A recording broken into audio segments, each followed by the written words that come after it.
주간 잘들 지내셨죠? 뭐 큰 차이 없을 겁니다. 저는 그냥 주중에 다녀와서 아마 여러분들은 이렇게 낯설지 않을 것 같습니다. 먼저 하나님 말씀 같이 보겠습니다. 사무엘상 22장 1절부터 2절입니다. 그러므로 다윗이 그곳을 떠나 아둘람 굴로 도망하며 그의 형제와 아버지의 온 집이 듣고 그리로 내려가서 그에게 이르렀고 환난당한 모든 자와 빚진 모든 자와 마음이 원통한 자가 다 그에게로 모였고 그는 그들의 우두머리가 되었는데 그와 함께한 자가 400명가량이었더라. 자, 오늘 본문 말씀이 2주 전에 제가 설교한 내용과 동일한 성경 구절입니다. 지난번 설교의 제목은 아둘람 교회였어요. 오늘 제목도 지난번 설교와 비슷합니다. 아둘람 사람들입니다. 제목에서 알 수 있듯이 지난번 설교와 다른 것은, 지난번 설교는 공동체에 대해서 초점을 맞춘 것이라면 오늘은 그 안에 있는 사람의 개인의 영혼에 대해서 초점을 맞췄습니다. 특히 상처받은 사람들에 대한 하나님의 마음을 설명해 드릴 것 같습니다. 그런데 한 가지 여러분에게 양해를 구할 것은, 오늘 설교를 준비하다 보니까 제가 호주를 다녀왔는데 호주 얘기를 빼먹을 수가 없잖아요, 그렇죠? 그래서 원래는 상처받은 이 사람들에 대해서 왜 상처를 받고 상처받은 사람들의 어떤 모습은 어떠한가, 상처를 어떻게 극복하는가, 이런 과정들을 설명을 하려고 했는데 그 부분을 충분히 설명할 수가 없습니다. 그래서 그런 아웃라인을 가지고 거의 내용의 한 3분의 2는 호주에 관한 이야기를 할 겁니다. 그러나 특별히 동떨어진 얘기는 안 할 것입니다. 그래서 상처받은 사람들에 대한 구체적인 얘기는 오늘 다 하지 못할 것 같습니다. 어쩌면은 같은 본문을 가지고 세 번째 설교를 준비해야 될 가능성이 많은 것 같아요. 그런 의미에서 지난번 설교를 한 번 더 정리해 드리도록 하겠습니다. 핵심적인 내용만 잠시 정리해 드리겠습니다. 자, 아둘람 공동체의 첫 번째 특징이 바로 상처받은 사람들이 모여 있는 것이라는 것이었습니다. 여기서 환난당한 자, 빚진 자, 마음이 원통한 자, 상처받은 자의 다양한 유형을 가리키는 것입니다. 또 아둘람 공동체의 또 다른 공통 본무가 있는데, 그들 모두는 동일한 한 사람으로부터 상처를 받았어요. 누굴까요? 김 집사님한테요? 아니죠. 누구죠? 사울 왕으로부터. 그래서 아둘람 공동체를 핍박한 사람은 사울입니다. 그래서 이 사람들은 사울 왕의 핍박을 피해서 이곳에 모여들게 된 것입니다. 근데 왜 하필 아둘람 굴일까? 설명을 해드린 바와 같이 이 아둘람이라는 단어 자체가 피난처라는 뜻이에요. 이 아둘람은 지정학적으로 유다 땅에 사울 왕이 통치하는 지역에 있었지만은, 그러나 블레셋과 가까운 곳에 있기 때문에 거기까지 사울의 통치권이 이루지 못했습니다.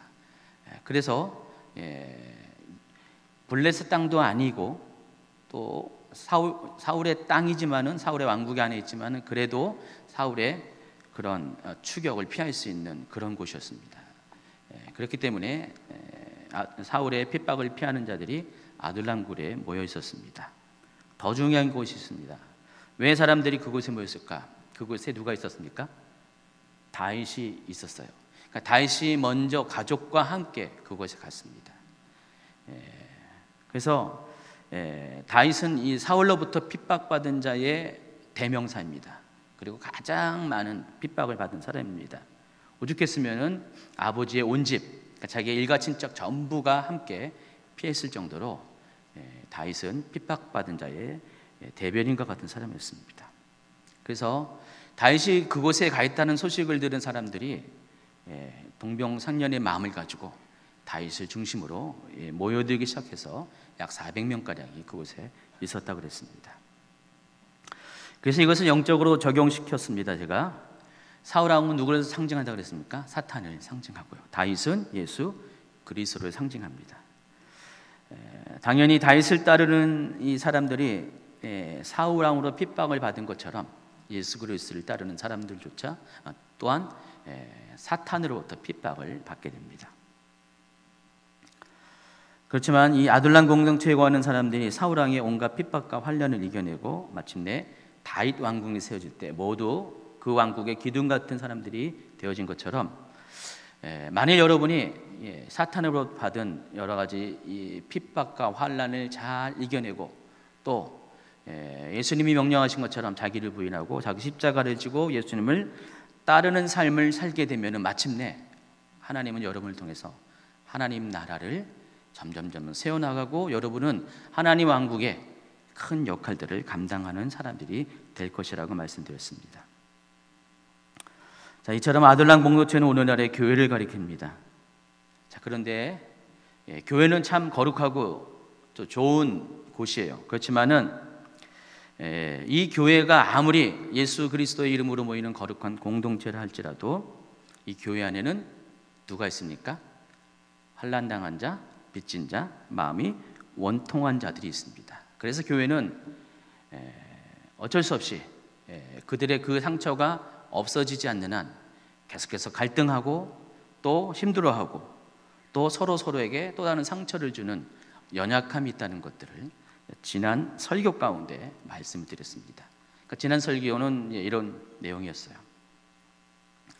이처럼 누구나 세상을 살아가면서 상처로부터 완전히 단절된 삶을 사는 사람은 없습니다. 여러분이 육신을 입고 있는 한 여러분 중에 어느 누구도 상처를 피해갈 수가 없다는 것입니다.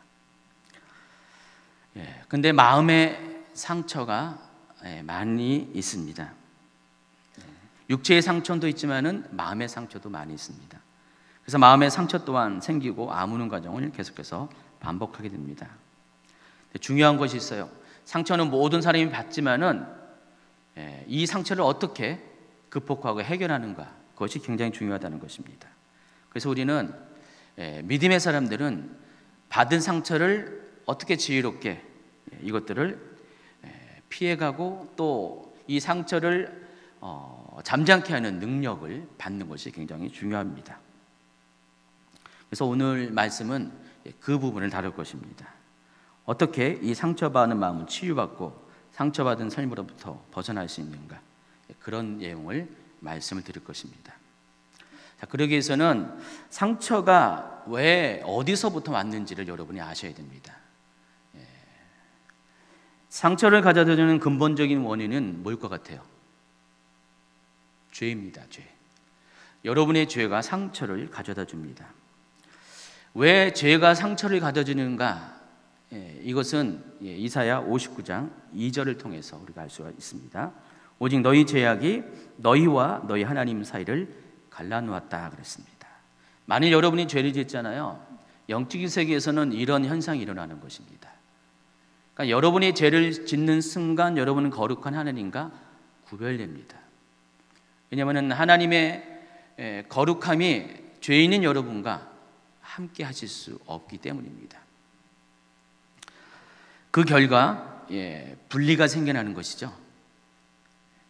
그리고 중요한 것은 이 하나님과의 분리는 여러분으로 하여금 상처를 받게 한다는 것입니다. 여러분, 아담이 에덴에서 쫓겨났습니다. 그동안은 하나님과 함께 그 땅을 거닐면서 하나님이 그를 위해서 주신 모든 자연 환경과 최고의 것들을 누리는 삶을 살았어요. 에덴에 있을 때는 아무런 걱정 근심이 없었잖아요. 그리고 하나님과 함께 동행하는 친밀한 삶을 살았다가 어느 날 선악과 하나 따먹은 것 때문에 아담 입장에서는 쫓겨남을 당했습니다.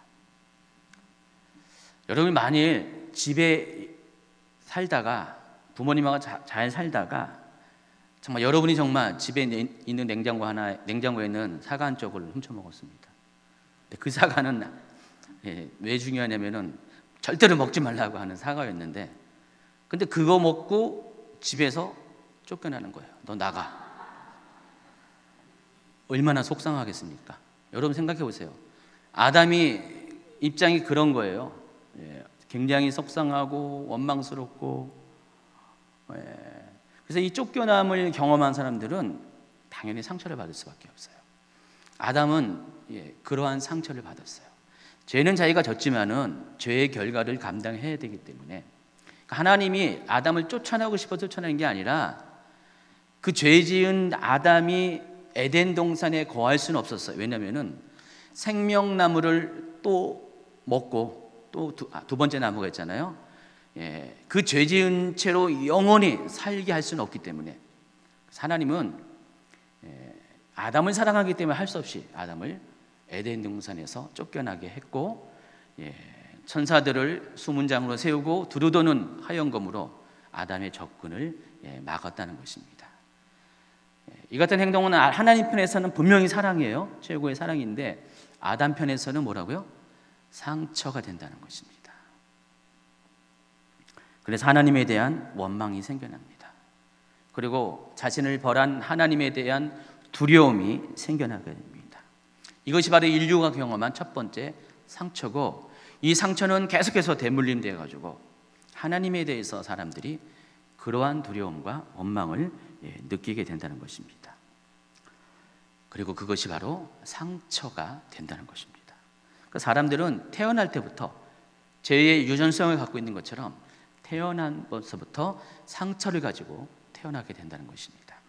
그러니까 여러분은 이미 마음속에 큰 돌덩어리 하나를 갖고 태어난다는 것이에요. 그 다음으로 생각할 것이 여러분의 죄가 상처의 시작이라면은 이 상처를 확장시키는 것이 여러분을 둘러싼 관계입니다.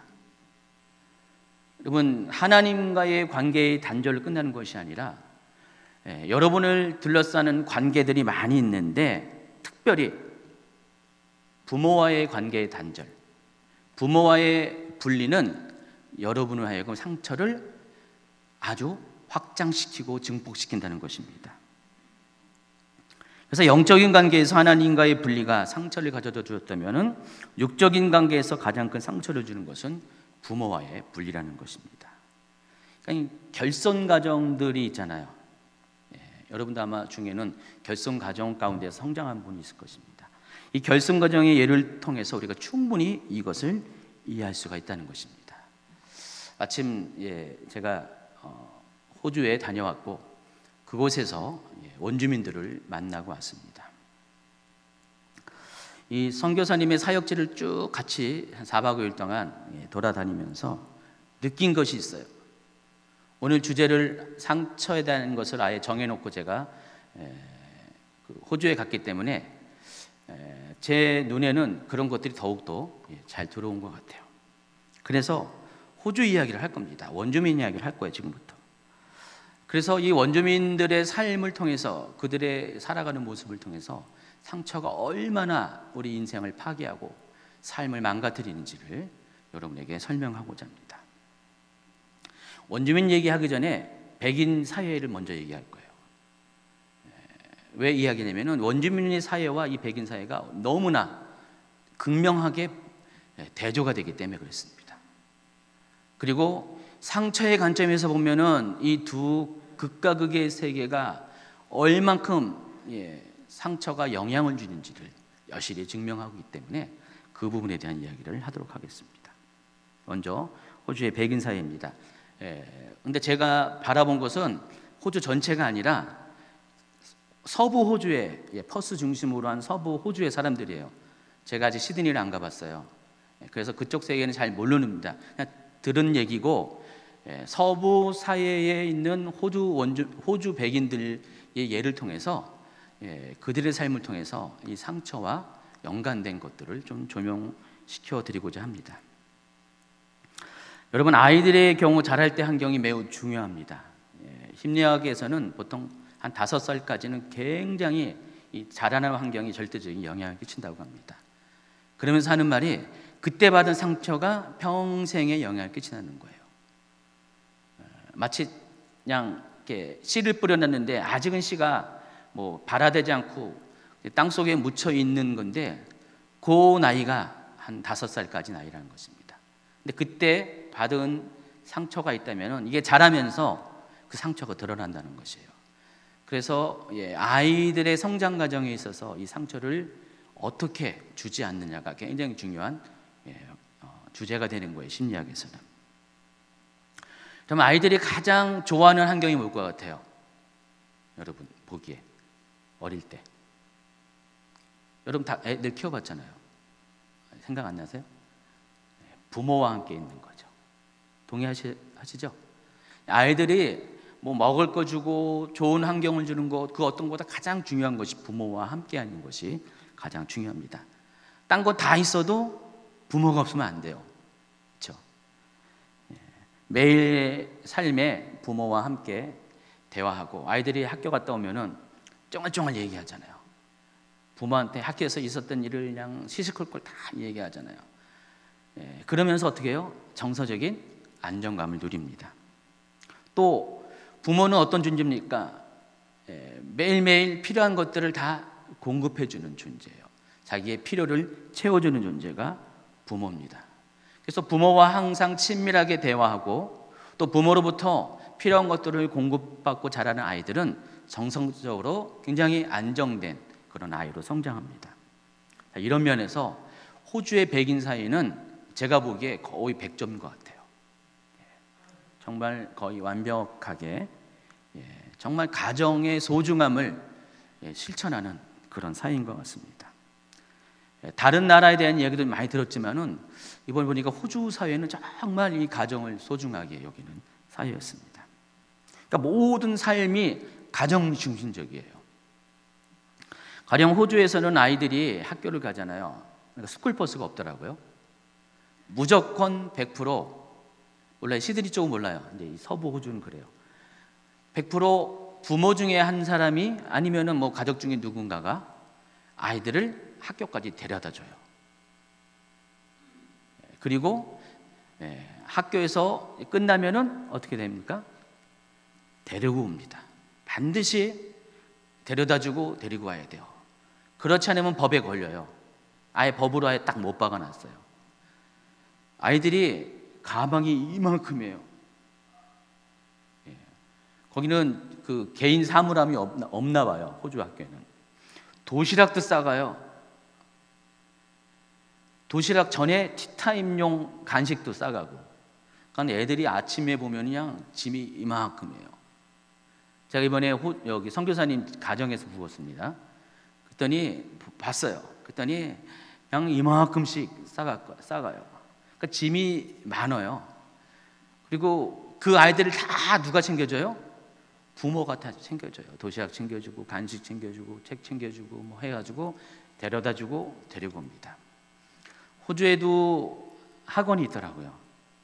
근데 우리처럼 이렇게 무지막지하게 보낸 건 아니고, 꼭 필요한 학원 1개 정도는 꼭 필요할 때 보내더라고요. 학원을 갈 때도 부모가 데려주고, 끝나고 데리고 올 때도 부모가 데려오고요. 어디 친구네 집에 가잖아요. 부모가 데려다 주고, 또 부모가 데리고 오고, 아주 철저하게 모든 것들이 부모의 돌봄하에 있습니다. 그러다 보니까 이 부모들이 한 사람은 어떻게 돼요? 아이들한테 붙잡혀 있는 거예요. 대부분 엄마가 그렇습니다. 그래서 호주는 맞벌이 부부가 많지 않아요. 대부분의 엄마들이 가정에서 살림을 하고 아이들을 돌보는 일에 전력을 다합니다. 물론 맞벌이를 해야지 좀 더 경제적으로 풍요한 삶을 살 수가 있을 것입니다. 그런데 호주인들은 그거를 과감하게 포기하는 거예요. 가족이 더 중요하기 때문에. 물론 법적으로도 그런 장치가 있지만은 그들의 어떤 사고방식 자체가 이 아이들을 너무나 중요하게 여기기 때문에 그 일을 기꺼이 포기할 수 있다는 것입니다.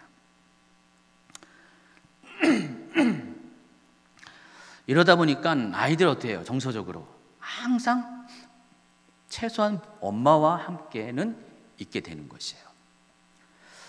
호주에는 반문화가 없어요.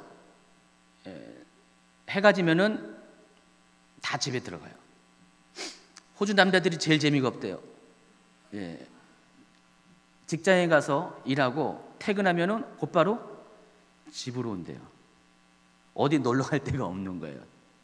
그러니까 퇴근해서 바로 집으로 와서 아내와 같이 저녁 준비하고 또 설거지 도와주고 또 아이들과 함께 놀아주고 그리고 자고 그 다음날 또 일상을 하고, 그러니까 반문화가 없고 엄마 아빠가 항상 저녁 때 가정이랑 울타리 속에서 아이들과 함께 하고 있습니다.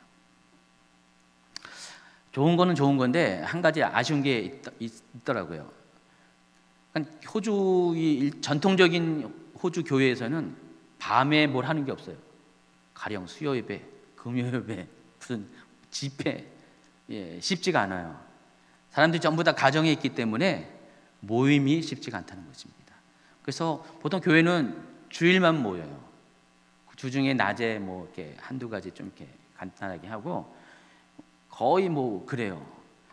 그래서 예배라는 측면, 교회 활성화라는 측면에서 굉장히 안 좋지만은 뭐 가정을 지키는 거에 있어서는 대단하게 안정장치가 되어 있다는 것입니다. 주말에 보면은 공원마다 복잡하대요.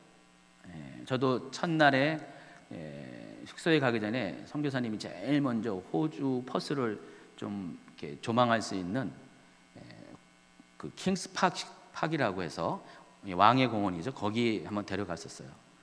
잔디가 쫙 깔려 있는데 그때는 사람이 이렇게 그리 많지 않았는데 주말만 되면 사람들이 꽉 차 있대요. 가족마다 전부 다 먹을 거 챙겨가지고 텐트 갖고 와서 그냥 잔디에서, 한국에서는 잔디 절대 못 들어가게 하는데 거기는 아니고 그냥 거기 들어가서 돗자리 펴놓고 먹고 놀고 아주 그냥 그런 여유로운 시간들을 보낸대요. 또 호주의 아이들에게는 스트레스를 공부가 별로 없습니다. 여기도 보니까 애들이 몇 명 있는데 호주 가면 너무 좋을 것 같아요. 그렇죠? 구구단을 6학년 걸쳐서 외우게 한대요. 한 학년에 한두 개씩, 한 단계씩. 우리 같으면 어떻게 해요? 요즘 몇 학년에 구구단 하나요? 2학년도에 하나요? 그냥 빨리 끝내버리는데 호주는 구구단조차도 초등학교 기간 동안 나눠서 이렇게 외우게 한대요. 공부에 대해서 전혀 스트레스를 주지 않습니다. 왜 그런지 아세요? 굳이 대학 안 나와도 되거든요. 대학 안 나와도 호주는 고등학교만 졸업해도 먹고 살 게 다 있는 거예요. 아주 잘 사는 사람은 없어도 그냥 평범한 수준의 삶은 다 누릴 수가 있어요. 한국은 그런 것이 굉장히 좀 이렇게 직업의 귀천이 있는데 여기는 직업의 귀천이 없어서 오히려 노동 일하는 사람이 돈을 더 벌어요. 1.5배는 더 번다고 하더라고요. 그러니까 아이들이 굳이 대학을 가려고 하지 않아요. 그냥 고등학교 정도만 나와서 또 직업 뭐 학교 같은 데 나와가지고 그냥 평범하게 살아요. 돈을 많이 벌어도 소용없더라고요. 가령 우리나라 돈으로 1억 원을 연봉을 번다. 40%는 세금이에요. 4천만 원은 6천만 원만 자기만 가져요. 그러니까 어떻게 해요? 어차피 많이 벌면은 세금 많아야 되니까 적당히 벌면서 그냥 평범한 수준의 삶을 사는 게 그게 보통적인 호주인의 삶입니다. 그러다 보니까 교육을 강조 안 하는 건 아니에요. 교육은 강조하는데 직업을 얻기 위해서 나중에 성공하게 하기 위해서 출세하기 위해서 그런 목적으로 교육을 시키지 않는다는 것이에요. 그러니까 아이들이 학업에서부터 자유합니다. 고등학교까지 무료이고요. 다 대학교도 외국인은 전부를 다 내는데 거기 내국인들은 10분의 1밖에 안 돼요. 외국인 같은 경우는 1년에 학비가 2천만 원 든대요. 근데 그 호주 사람들은 200만 원밖에 안 드는 거예요. 대학 학비도 굉장히 싸요. 근데도 이렇게 많이도 안 간대요. 굳이 대학교 갈 일이 없으니까. 그 대신 뭘 할 것 같아요? 많이 놀게 해요. 많이 뛰놀게 하고 특별히 스포츠를 많이 하게 합니다. 그래서 이 아이들이 학업에 대한 스트레스가 없다 보니까 마음껏 놀면서 어린 시절을 보내게 됩니다. 재미있는 에피소드가 있습니다. 첫날 일정을 다 마치고 한 저녁 껌껌해진 상태에서 선교사님 집에 도착했습니다. 저희가 도착하니까 식구들이 다 마중 나왔어요. 근데 아이들이 맨발로 마중 나온 거예요. 맨발로 바깥에까지. 얼마나 애들이 우리를 환영하면은 옛날 말로는 버선발로 이렇게 나왔을까? 물론 아이들이 저희들 기다리고 환영하는 거 사실이긴 사실인데 그게 전부가 아니에요. 선교사님이더라고요. 목사님, 호주 아이들은 다 저래요. 바깥에를 맨발로 많이 다녀요. 애들이 뭐 그것 때문에 뭐 부모들이 우리 같으면은 야, 그냥 신발도 안 신고 막 이렇게 혼내는데 그런 것도 없어요. 그냥 맨발로 막 다녀도 아무렇지도 않고 그게 일상이라는 것입니다. 며칠 뒤에 호주 원주민들이 예배를 드린 장소를 갔었어요. 갔는데 그곳은 백인 교회예요. 선교사님이 오전에는 원주민 마을에 가서 예배드리고 오후에는 그 백인들이 함께 공존하는 그 도시에 있는 백인 교회를 빌려서 거기에 사는 또 원주민들과 두 번의 예배를 드립니다. 그래서 거기를 한번 갔었는데 때마침 그곳에 어린이집이 운영되고 있었어요. 그 교회가 한 50명 정도 모이는데 호주에서 50명 모이는 교회는 굉장히 큰 교회래요. 우리 교회 수준 정도 되는 것 같아요. 중형 교회는 된 것 같아요. 그 선교사님이 소속된 이 나사렛 교단에, 호주 나사렛 교단에 제일 큰 교회가 50명 모인대요. 그러니까 큰 교회죠, 거기도. 그래서 그 교회에 갔는데 그 낮 동안에 어린이집 같은 거를 운영하고 있었어요. 애들은 10명도 채 안 된 것 같아요. 근데 이제 저희가 도착할 때가 거의 뭐 그 모임이 끝날 무렵인 것 같아요. 도착하고서 몇 분 있다가 끝났어요. 아이들이 나옵니다. 어른들은 안에서 정리하고 있고요. 아이들이 밖에 나오는데 교회 앞에 잔디밭이 있습니다. 거기서 놀기 시작하는 거예요. 근데 애들이 다 하나같이 신발을 안 신는 거예요. 그냥 잔디밭에서 맨발로 막 뛰어들면서 소리 지르면서 노는 거예요. 근데 얼마 있다가 비가 내리기 시작했습니다. 저희가 가는 동안에 원래 비 예보가 있었는데 비가 거의 안 하다가 그날만 왔어요. 근데 비가 오는데도 불구하고 애들이 막 뛰어들고 노는 거예요. 완전히 흠뻑 젖습니다. 근데 한국 같으면 어떻게 해요? 엄마들이 난리 나잖아요. 뭐 우산 갖고 뛰어나가서 애들 비 한 방울이라도 안 맞힐리게 하거나 막 소리 지르면서 혼내주면서 빨리 들어오라 그러는데 호주 엄마들은 전혀 그러지 않습니다. 그냥 막 뛰어놀게 하는 거예요. 그냥 비가 그냥 소나기처럼 왔는데 애들이 흠뻑 젖었어요. 근데도 그냥 똑같이 노는 거예요. 다행인 것은 호주 비는 오염이 전혀 안 됐기 때문에 맞아도 상관이 없대요. 먼지도 없고 오염물질도 없고. 호주에는 공장이 없대요, 거의. 그러니까 호주는 2차 산업이 없어요. 다 1차 산업하고 3차 산업밖에 없어요. 그러니까 공장이 없으니까 호주는 오염물질이 거의 없습니다. 그런데 그럼에도 불구하고 엄마들이 아이들을 모른 채 하는 게 아니라 계속해서 아이들을 주시하면서 단지 아이들에게 놀 수 있는 그런 자유를 허락하는 것 같아요. 제가 그래서 한번 그 장면을 동영상을 찍은 게 있어요. 어떻게 노는가 한번 보세요. 애들은 비 오는데도 막 지금 우리는 겨울 날씨인데 이러네요. 와. 여기는 이제 오후에 원주민 예배들이 빌려드린 교회인데 지금 백인 교회입니다. 여기서 애들 유치원을 어린이집 같은 걸 하나 봐요. 다음 동영상 좀 틀어주세요. 애들은 난리나는 이렇게 비가 오고 빗소리 들리죠? 이렇게 뛰어놀고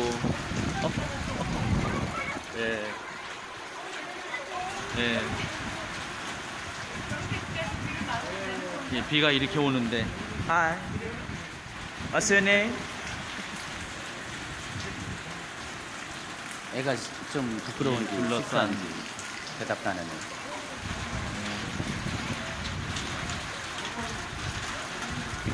부모들이 가만 놔두네요.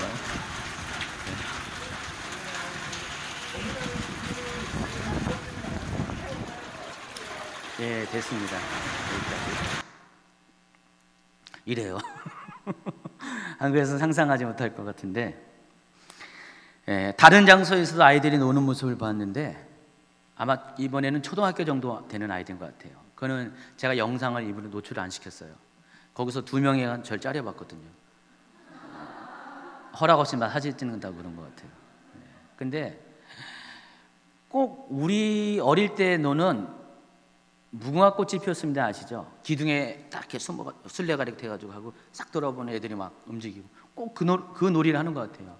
한 10여 명의 애들이 막 거기서 놀고 부모님들은 옆에 다 앉아가지고 이렇게 같이 이렇게 대화를 나누면서 아이들이 노는 것들을 지켜보고 있습니다. 참 그걸 보면서 아이들이 얼마나 그곳에서는 자유롭게 뛰어노는지, 그러면서도 부모들은 아이들에 대해서 관심을 갖고 계속해서 지켜보고 있는 거예요. 이처럼 호주 사람들은 매우 가정적입니다. 그리고 자녀 중심적입니다. 그래서 이 가정이라는 울타리, 부모의 이 보호함 속에서 학업에 대한 스트레스도 없죠. 또 좋은 환경 가운데 있죠. 이런 세계에서 자라다 보니까 아이들이 어릴 때부터 어때요? 정서적으로 안정된 성장을 할 수가 있습니다. 호주 가기 전에 선교사님이 그랬어요, 저한테. 호주 사람들은, 특별히 퍼스 사람들은 너무 친절하다고 그랬어요. 세계에서 아주 친절한 사람들로 손꼽힌다고 그랬습니다. 도둑질도 안 한대요. 범죄도 거의 안 일어나는데, 범죄가 일어나는 거는 좀 이따 설명하겠지만은 원주민들에서 일어나는 거예요. 거의 호주 사람들은 사고를 치지 않는데요. 제가 며칠 동안 생활하면서 보니까 충분히 이해가 가는 거예요. 그러니까 이 아이들 때부터, 어릴 적부터 이런 상처 없이, 스트레스 없이 살다 보니까, 또 물질에 대한 욕심 없이 살다 보니까 사람들 속에 상처가 없는 거였어요. 그러니까 상처 없이 자란 사람이니까 다른 사람을 대할 때 그런 것들이 여실히 드러나게 된다는 것입니다. 호주 사람들은 자연환경이 너무 좋아요. 제가 머문 퍼스도 좋지만은 제가 이제 3일째 되는 날 지방사역을 갔습니다.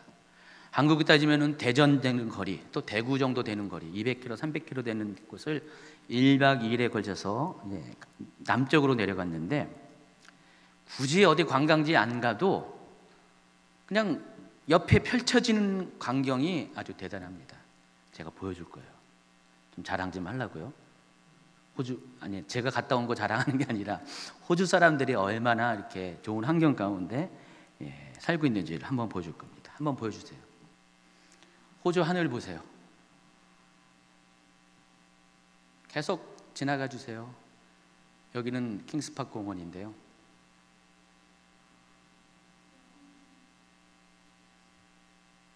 그 시티입니다. 그 강이 있고요. 사진 잘 찍었죠? 예. 제가 봐도 잘 찍었네요. 누가 찍었을까요? 핸드폰을 찍은 겁니다. 유채꽃이에요. 예. 너무 행복해 보이죠?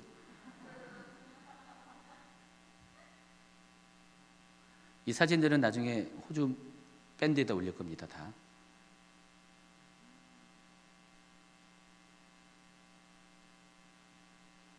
제가 일부러 많이 집어넣었어요. 최현 목사님이 몇 장만 집어넣으라고 했는데 제가 여러분 눈 요기 시키려고 다지는 못했어요. 지나가다가 있는 거예요. 그냥 저 지방으로 내려가는데 길가에서 있어가지고 잠시 내려가지고 사진 찍는 겁니다. 이런 게 양쪽에 다 깔려 있어요. 이 실물로 이게 똑같이 담겨지지가 않아. 와, 색깔이 선명해지고 있어. 와, 해가 비치니까. 햇볕이 비치니까 그냥 유채꽃이 다져요. 제주도는 유채꽃이 아주 그냥 요만큼 귀퉁이에 보여주려고 했는데 여기는 한 200km 가는데 거기 다 그래요. 다 한쪽에는 양, 말, 그냥 이런 유채꽃, 밀, 꽃에 이런 다 이래요. 활짝한 날을 보면요. 이게 벼 익은 게 아니라 유채꽃이에요. 산도 없잖아요.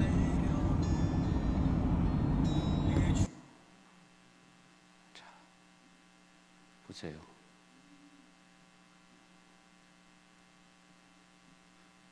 이건 아웃백에 있는, 여기는 인도양이에요. 인도양.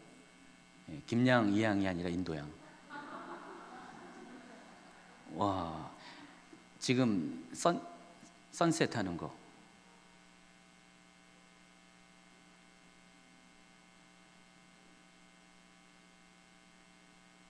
예, 좋죠. 예. 자, 이렇게 살다 보니까 호주 사람들이 어때요? 마음의 정서가 안정되고 상처가 없어요. 이제 곧 호주 선교팀을 조직할 건데 12명밖에 못 갑니다. 빨리 신청하세요. 날짜는 아직 안 정해졌지만은 12명밖에 수용을 못 해요. 가면은. 그래서 다 둘러볼 거예요. 뭐 이렇게 일부러 가는 게 아니라니까요. 지나가다가 옆에 다 있는 거예요. 그러니까 잠시 멈춰서서 보는 거예요. 자, 여기까지 보면 굉장히 호주가 너무 좋죠. 가고 싶은 나라죠. 그런데 원주민의 경우는 이와 정반대예요. 완전히 달라요. 그러니까 원주민들은, 호주 사람들은 어릴 때부터 상처 없이 자랐다고 그랬는데 원주민의 경우는 완전히 상처 더미에서 자란 거예요. 인생 자체가 태어나서부터 성장하는 죽기까지의 모든 과정이 상처입니다. 그들이 이렇게 사는 몇 가지 이유가 있습니다. 상처 없이 사는 사람들의 가장 첫 번째 그 원인이 가정에서부터 보호받고 사랑받고 자란 곳이라면은 역시 원주민이 상처를 받는 원인 또한 가정에 있습니다. 그러니까 원주민들에게는 그들을 보호해주고 사랑해주는 부모라는 울타리가 없어요. 원주민들은요, 이미 열 몇 살 되면은 그때부터 애를 낳습니다. 그러니까 원주민들에게는 결혼 관념이 없어요. 그냥 누구 만나서 애를 낳고 또 애를 낳다가 살다가 싫으면은 그냥 헤어지는 거예요. 보통은 남자가 떠나잖아요. 우리 한국 같은 이런 데는. 근데 여기는 애를 낳고 여자도 막 떠나요. 남녀 뭐 이렇게 그런 데 차별이 없습니다. 그러니까 아이에 대해서 책임지는 부모가 많지 않아요. 왜 그럴까요?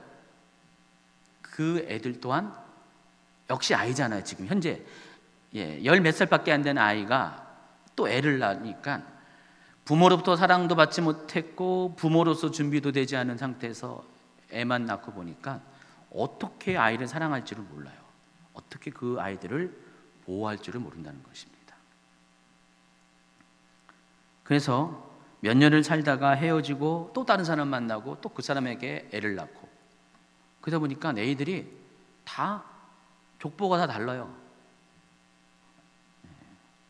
그러니까 처음부터 제대로 된 가정을 이루고 출발하는 예가 극히 드문 거예요. 또 젊은이들의 대부분은 술에 찌들어 있고요, 마약에 중독되어 있습니다. 정상적인 삶을 살지 못해요. 참 충격적인 얘기가 있어요. 호주에 교도소 있습니다. 근데 교도소에 사는 수감된 죄수의 90%가 원주민이래요. 그러니까 10명 중에 9명이 원주민인데 여러분이 이것을 들으면 더 충격인 거예요. 원주민 인구가 호주 인구의 3% 내지 4%밖에 안 돼요. 3, 4%밖에 안 되는 호주 원주민들이 교도소에는 90%가 있어요. 이것을 빠르게 한번 계산해 보세요. 인구 대비 범죄율이 나옵니다. 제가 올라오기 전에 잠깐 암산을 했는데 약 300배. 백인들에 비해서 범죄율이 300배예요. 백인 한 명이 범죄할 때, 감옥에 들어갈 때 원주민들은 300명이 들어가는 것입니다. 이 데이터만 봐도 호주 사이의 원주민이 얼마나 심각한 문제라는 것을 알 수가 있습니다. 상황이 이러다 보니까 대부분의 아이들은 부모 없이 자란 애들이 거의 대부분이에요. 아니면 부모 중에 한 명만 있거나. 제가 가기 전에 선교사님이 중보 요청을 했는데 거기 있는 어느 그 형제가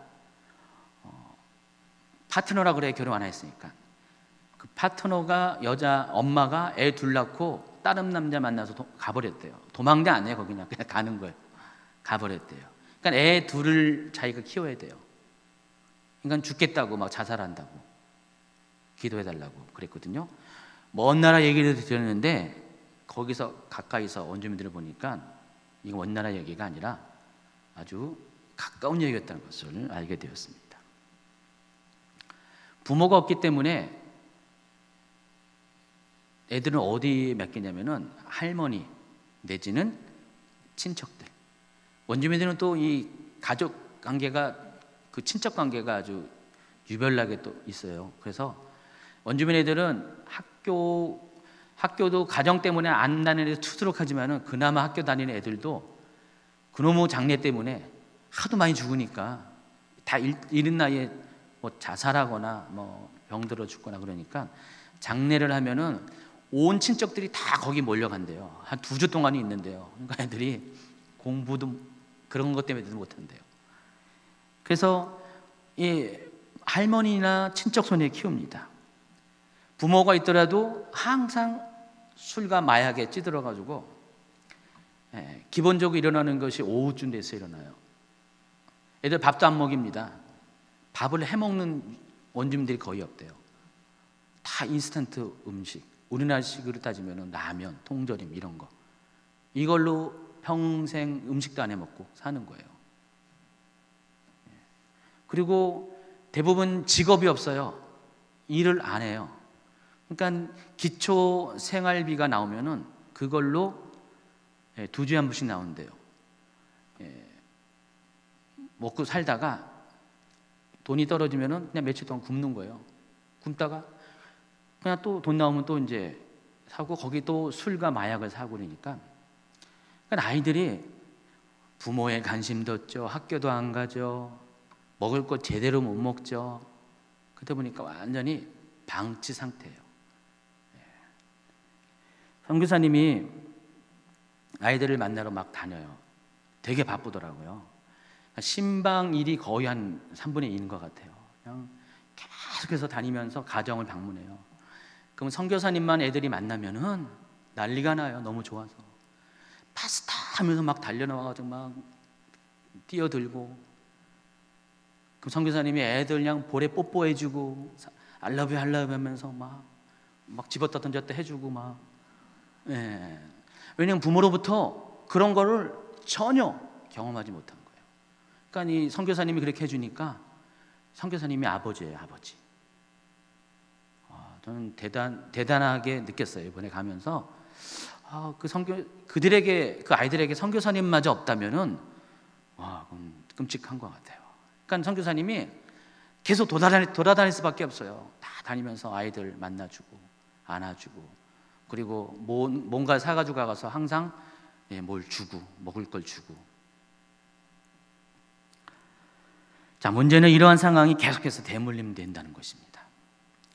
하루는 퍼스 시내에서 가까운 숲속에 위치한 이 칼립카바디라는 마을에 갔습니다. 발음도 힘들어서 제가 올 때까지 이 단어를 기억을 못했는데, 유일하게 퍼스 지역에서 원주민들만 공동체로 남아있는 마을이 한 30명 정도밖에 없어요. 그 마을을 방문했는데 15된 소녀를 만났습니다. 근데 이 소녀는 이미 엄마예요. 애가 한 명 있습니다. 원주민들이 대부분 이렇게 혼혈이에요, 혼혈. 백인 혼혈이에요. 그러니까 백인 유전자가 워낙 강해가지고 언뜻 보면 백인 같아요. 근데 삶은 원주민이에요. 근데 이 아이의 아빠는 엄마보다 더 어려요. 13살 때 애를 낳은 거예요. 아빠 나이 13살 때. 예? 우리나라에 15살이라고요? 14살이 아니고 그럼? 저희 일행이 가서 그 칼립카바디 마을에 가니까 완전히 쓰레기장. 선교사님이 하는 것 중에 하나가 쓰레기 치우는 거예요. 가면서. 저하고 최은영 목사, 저는 그냥 사진 찍느라고 거의 안 했고, 선교사님, 최은영 목사님, 또 우리 거기 채영이 만나서 같이 4박을 동안 다녔는데 청소를 합니다. 깨진 병 조각, 휴지 뭐 그냥 다 널브러졌어요. 아무도 안 치워요, 거기. 아무도 안 치워요. 한 2시쯤 넘어서 갔는데 한참 청소하고 나니까 개소리에 개가 막 거기 있는 개도 진짜 똑같이 버림받은 개예요. 개 한 마리가 여기 막 비벼대 저한테. 너무 제가 좋아서 비빈 줄 알았더니 알고 보니까 가려워서. 그러니까 자기 애들도 못 돌보는데 무슨 개를 돌본다는 건 말이 안 되잖아요. 그래서 한번 그것도 한번 영상으로 보여드리겠습니다. 상황을 보세요. 예. 백인 같죠, 아이는? 예, 근데 아닙니다. 근데 이 아이가 1살밖에 안 됐는데 벌써 우울증 걸려 있어요. 그래서 이 아이를 위해서 기도해 달라는 거예요. 이 엄마가 15살, 한국 나이로 지금 17이라고요. Strong faith. He can do choice every day. 예. 그 또 아까 그게 처음에는 저도 오해했다니까요. 저를 좋아서 그런지 했더니. 그래서 자꾸만 문지르는구나 얘가. Hard to come to your 예. 이거 또 말고 또 영상 또 하나 있지 않아요? 그 마을 예. 됐습니다. 나중에 있을 겁니다. 그거는. 어쨌든 이 소녀는 그나마 나은 형편이라고 합니다. 왜냐면 추장 딸이라서 혜택이 좀 있는데 대부분 아이들은 아주 방치돼 있어요. 그러니까 여전히 아이인데 여전히 사랑이 필요하고 여전히 돌봄이 필요한 아이들인데 또다시 그 애들이 애를 낳으니까 대부분이 그러니까 이런 일이 대물림 되는 거예요. 계속해서. 지방사역을 나가서 이 퍼스에서 200m 떨어진 이 네러지라는 마을을 방문했습니다. 여기서도 한 소녀를 만났습니다. 이 아이의 엄마는 집을 나갔고요. 아빠는 2주 전에 죽었대요. 할머니 손에 자라고 있어요. 선교사님이 영적인 딸로 삼았대요. 근데 이 아이는 그래도 좀 밝은 것 같아요. 그래서 이 선교사님이 이 아이를 가니까 얼마나 얘도 똑같이 맨발로 다니는데 한번 보여주세요. 얘예요. 이름이 우리나라 히브리어 셰카이나를 따라서 뭐라고 졌어요. 할머니가 그러더라고요. 얘가 한 10몇 살 되고 할머니예요. 이 할머니 손에서 키우고 있는 거예요. 엄마는 집 나가고 아빠는 죽고. 얘도 혼혈인데 이게 뭐냐면은 어디서냐 이만큼 풀을 따갖고 막 씹어 먹는 거예요. 이거를 뭐냐고 했더니 애들 간식이래요. 그래서 저도 한번 먹어봤더니 시큼하더라고요. 우리나라도 어릴 때 그런 거 먹는 거 있잖아요. 다 맨발에 애들이 맨발로 다녀. 맨발에 소년, 맨발에 소녀.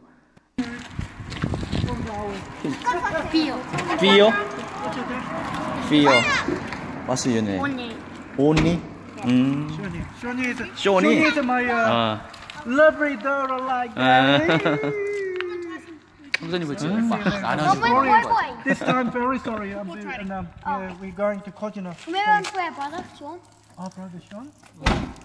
갔더니 엄마가 같이 이제 밤에 이제 어디 갔다 오는 거예요. 근데 엄마가 멍들어 있어요. 어저께 애들 아빠한테 맞았대요.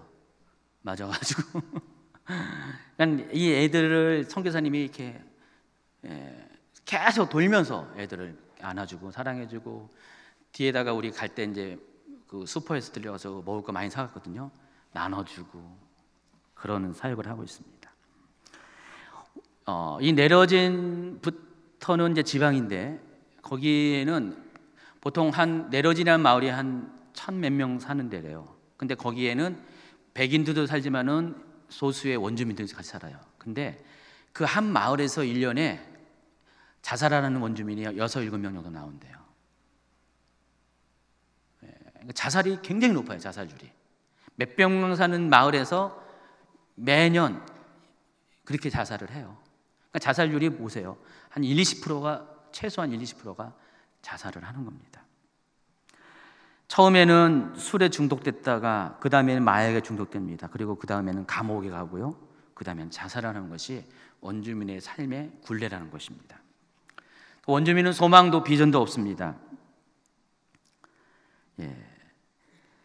몇 개의 마을을 돌면서 제가 이제 다 봤는데 안타깝게도 사진에 다 담을 수는 없어요.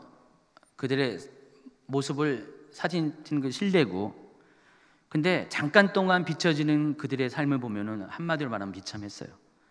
차라리 아프리카나 동남아시아처럼 절대 빈곤으로 인한 비참함이라면은 그것은 극복할 수가 있잖아요. 이해할 수가 있는데 여기에 비참함은 그런 비참함이 아니었어요. 바로 소망이 없음으로 인한 비참함이었습니다. 그러니까 원주민들은 아무런 비전이 없는 거예요. 일도 안 하죠. 그래서 그 삶에 대한 소욕이 전혀 없죠. 그냥 기초 생활비로 그냥 짐승과 같이 연명을 하는 것입니다. 그래서 선교사님이 주일날 예배 드리면 사모님이 토요일부터 그냥 음식을 그냥 엄청 잘 준비해요. 우리한테도 솜씨가 엄청 좋으세요, 사모님이. 우리한테도 한국에서부터 더 맛있는 것만 해주는데 원주민에 그렇게 해준대요. 한 번에 할 때는 많이 할 때는 50명 정도 해주는데 혼자서 다 하세요, 그걸. 그러니까 주말만 되면 애들이랑 선교사님이랑 같이 음식 준비를 해요. 요즘은 우리 둘째 태영이도 있고 또 태영이 같이 데려간 그 DTS 하는 친구들 같이 가가지고 원주민 예배를 도와주는데 힘들어요. 엄청나게 힘들어서요. 근데 그렇게 하는 이유가 그렇게라도 해야지 한 주에 한 번이라도 제대로 된 먹을 걸 주는 거예요. 가정에 그 따스함을 주는 거예요. 그 사랑 때문에 그렇게 하는 거예요. 힘들더라도요.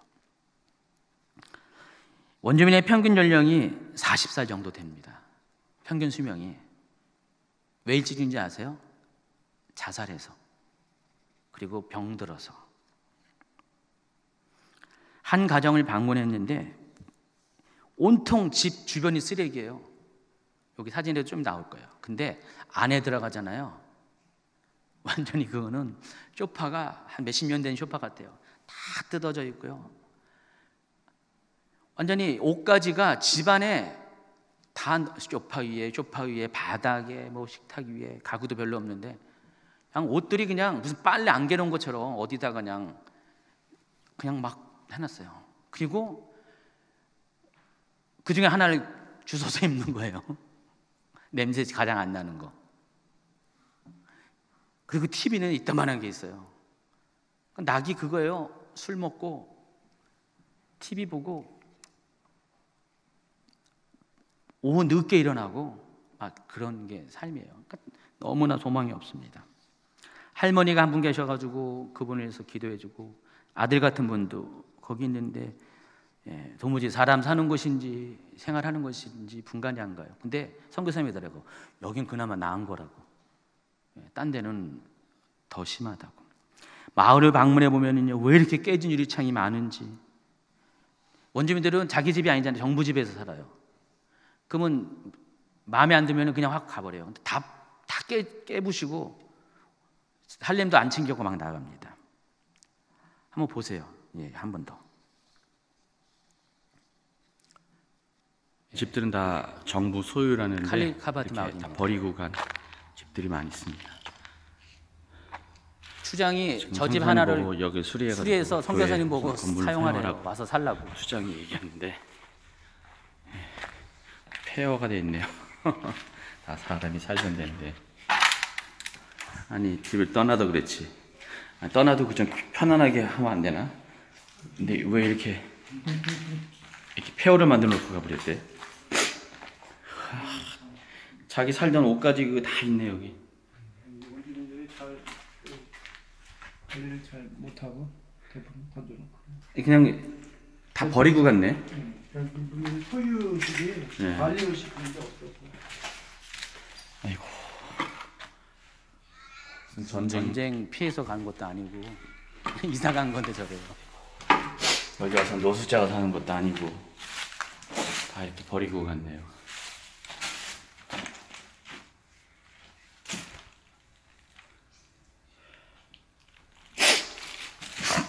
제가 좀 감기가 걸려가지고 훌쩍훌쩍합니다. 슬퍼서 우는 거 아니에요? 네.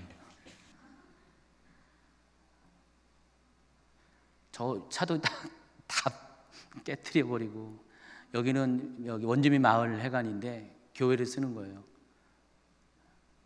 담을 다 무서뜨리고 저기 가정집입니다. 이건 가장 아주 깨끗한 보여주는 거고요. 저거는 다른 마을에서 아직 허가되지 않은 선교사님께서 3년째 저거 쓰려고 기도하고 있는데 거기서 이제 중보기도 하는 거예요. 보통 한 3년 이상을 기도하고 사람들 이렇게 다니면서 만나면서 관계가 된 다음에 이제 원주민 회관을 쓰면 그게 교회가 되는 거예요. 저거는 이제 칼리카바디 마을에서 저희가 준비해간 현수막 달아주는 거고요. 여기 있는 추장이더라고요. 잠시만요. 추장이 옆에 있는 공터에다가 임시 건물에다 가건물 지어가지고 교회를 하라는 거예요. 거기는 이미 마음이 이제 녹아져 있는데 문제는 돈이겠죠. 여기는 아까 아이들이 뛰어노는 장소예요. 저기 계신 분이 백인인데 조교회 장로님인데 선교사님을 도와서 원주민 사역을 도와주는 분입니다. 정말 신실하세요. 갔더니 기도 제목이 있대요. 호주의 동성 결혼이 합법되지 않게 지금 기도해 달라고 저희한테. 지금 그거 반대 운동 하고 있다고. 됐습니다. 자, 원주민들이 이렇게 살아가는 이유가 또 한 가지가 있어요. 그것은 백인 사회에 진입할 수가 없기 때문에 그래요, 이들이. 그러니까 원주민의 인권이 관심 갖게 된 건 1960년대 후반이래요. 미국하고 비슷한 거예요. 미국도 60년대쯤 돼서 흑인에 대한 인권이 가시화됐잖아요, 법적으로. 그 전까지는 원주민들 어떻게 사는지 아세요? 백인들의 정책이 원주민들을 분리시키는 거예요. 백인이 사는 마을에 못 들어오는 거예요. 저 숲속에다가 깡통으로 된 집을 지어준 거, 함석 같은데. 봤어요, 제가. 코조롭이라는 마을에서 원주민 박물관이라고 조그맣게 해놓은 게 있는데 가서 봤더니 정말 완전 깡통집이에요. 깡통집에서 난민들에게 주는 그런 집 같은데 한 5평도 안 되는 집에서 20명을 거기서 자게 하는 거예요. 제대로 다 눕게 잡지도 못해요. 숲속에다가 그렇게 더운 데다가 집어넣고 백인 마을은 절대로 못 들어오게 하는 거예요. 그렇게 살게 했어요. 그러다가 1960년대 이들에게도 시민권을 줬어요. 근데 아무런 준비되지 않은 상태에서 시민권을 줘버리니까 집도 줘버리고 완전히 사람들이 삶에 대한 방식도 모르고 그러다 보니까 다 술에 노예가 되고요. 마약에 노예가 됩니다. 원주민들이 굉장히 착하대요. 그런데 어떻게 살 법을 배우지 못했고요. 그리고 중요한 것은 백인들부터 받는 상처가 거부감, 쫓겨남의 상처가 너무 큰 거예요. 그러니까 이미 정신세계가 망가진 상태에서 술과 돈에 노예가 돼버려가지고 원주민의 삶이 회복이 안 된대요. 그러니까 백인들 중에서 깨어있는 사람들이 많은 노력을 했대요. 근데 더 이상은 안 돼요. 포기해버렸어요. 포기해버리고 그들을 버렸어요. 그랬더니 저들의 삶은 더 엉망이 되는 거예요. 지금 선교사님이 바로 그 사역을 하고 있는 거예요. 백인들이 포기한 그 사역을 하고 있습니다. 이제 말씀을 이제 맞춰야 가는데 오늘 원래 주제가 상처받은 사람에 대한 이야기를 했죠. 호주 다녀온 이야기 때문에 제가 구체적인 얘기 못하고 호주 얘기를 했지만은 그러나 이게 쓸데없는 얘기가 아니에요.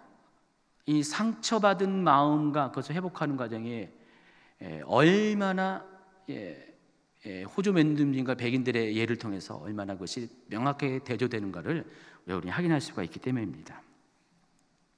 호주 원주민이 저렇게 되는 것은 한마디로 정의하면 상처 때문에 그래요.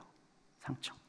백인 사회와 비교돼서 그들이 버려짐을 당하고 배척을 당하고 그런 상처 때문에.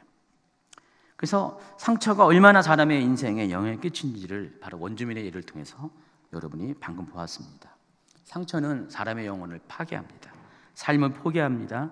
모든 것을 앗아가게 합니다. 근데 이걸 누가 줬다고요? 사탄이 우리의 죄를 통해서 상처를 갖다 줬어요. 그러니까 이 상처는 정말 최고의 악인 것 같아요. 사람의 영혼을 완전히 파괴한 거예요. 그러니까 상처가 없는 백인들은 저렇게 행복하게 사는데 상처투성이 원주민들은 완전 정반대의 삶을 사는 걸 통해서 우리가 상처의 중요성이 얼마나 큰지를 확인할 수가 있었습니다. 근데 희망이 있어요. 희망이.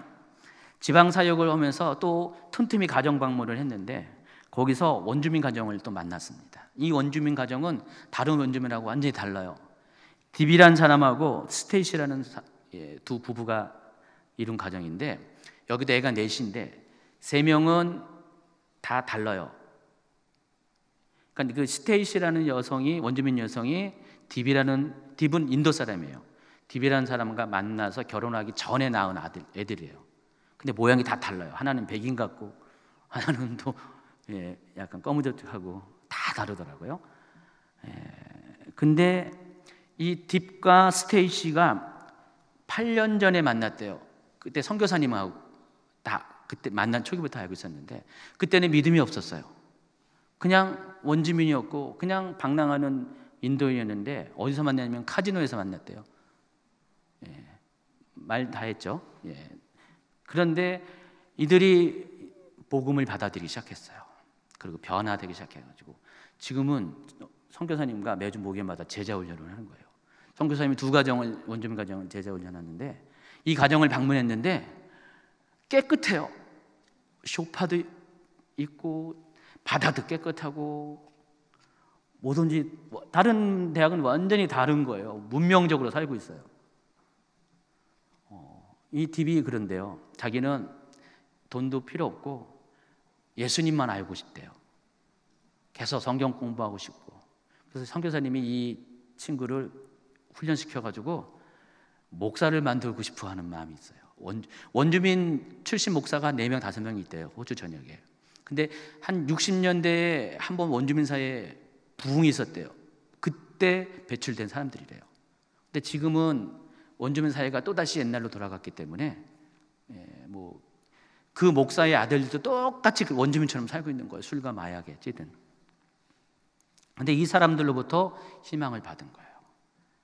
이들이 복음으로 거듭났고요. 복음으로 거듭나니까 희망이 생기면서 일을 하는 거예요. 일을 열심히. 이 딥은 트럭 운전사 하는데, 우리 같으면 트럭 운전사 하면 그냥 좀 이렇게 그렇게 보일지라도 거기는 잘 살아요. 그냥 열심히만 잘 사는 거예요.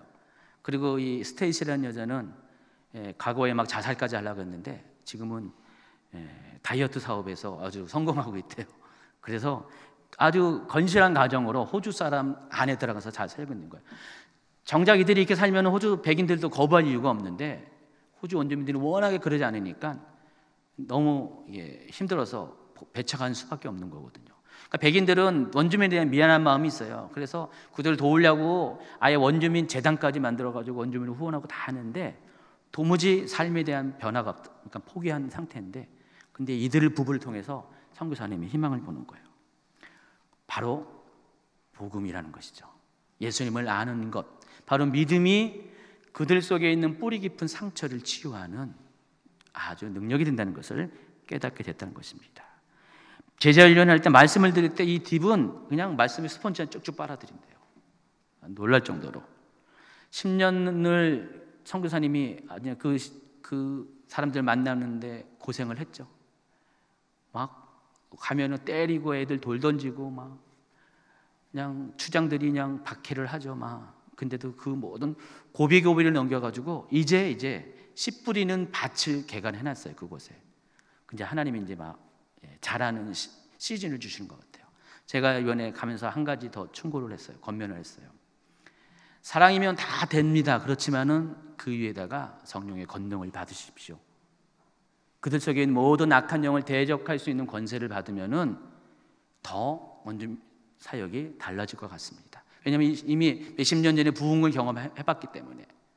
그래서 선교사님이 정말 지금 그럴 때라고 희망을 보고 있습니다. 어쨌든 이 사람들이 원주민 사회에게 좋은 샘플이 되는 거예요. 그래서 이 상처는 사람의 영혼을 파괴하고 삶을 그렇게 망가뜨리지만은, 그러나 믿음은, 복음은 그들의 삶을 변화시키는 능력이라는 것입니다. 여기에다가 성령의 권능까지 입혀지면은 그들의 삶이 바꿔질 것이에요. 말씀을 마칩니다. 떠나는 날 선교사님과 함께 같이 아까 그 교회를 방문했는데, 그 옆에 한 건물이 있더라고요. 로마 카톨릭에서 쓰던 건물인데 지금은 방치가 되어 있대요. 지붕도 무너지고 막. 그래서 선교사님이 거기를 유스센터로 쓰기를 원해요. 왜냐면은 아이들이 어릴 때부터 부모로부터 분리되지 않으면은 그 부모의 악영향을 그대로 받고 자라기 때문에 좀만 자라면 다 똑같이 원주민처럼 산대요. 근데 그 아이들을 데려다 놓고 양육하고 돌봐주고 사랑을 벌어주는 그런 센터를 사용하기를 원해요. 뭐 임대로 이렇게 하려고 했더니 뭐 안 된다 그래가지고 지금 기도 중입니다. 물론 우리가 뭐 때가 되면 도와줄 거예요. 그분은 기도할 거고 우리도 도와줄 건데 이제 그쪽 지역에 뭔가 좀 이제 새로운 시작이 있었으면 좋겠어요. 뭔가 좀 변화가 있으면 좋겠는데 그것은 근본적으로 그들의 삶을 치료할 수 있는 상처를 회복시킬 수 있던 어떤 시스템과 프로그램과 체계화된 어떤 것이 필요합니다. 그래서 우리 교회가 앞으로 그런 일들을 감당했으면 좋겠습니다. 제가 이번에 이제 호주를 다녀오면서 하나님이 저에겐 두 가지를 다 주셨네요. 뭐 저희도 그 자연환경을 보면서 많이 힐링하게 하셨고 심을 주셨고, 또 한 가지는 이 원주민 사회를 바라보면서 또 백인 사회를 보면서 무엇이 사람을 망가뜨리고 또 무엇이 사람에게 희망을 주는가를 배웠습니다. 여러분 삶과도 적용시키면은 여러분 삶에도 똑같습니다. 어쩌면 여기에 원주민과 같은 상처를 갖고 살아간 사람이 있을 것이에요. 아니면 백인들과 같이 정서적으로 상처 없는 환경 가운데 사는 사람이 있을 것입니다. 중요한 것은 두 사람 다 복음이 필요합니다. 예수님이 필요합니다. 성령이 필요합니다. 그리고 이 모든 것들을 하나 되게 하는 것은 하나님의 사랑이라는 것을 새롭게 깨닫게 됩니다. 여러분 모두가 그런 은혜 안에서 계속해서 믿음의 경주를 포기하지 않고 끝까지 상처를 극복해가는 그런 삶을 살기를 예수님이 기도합니다.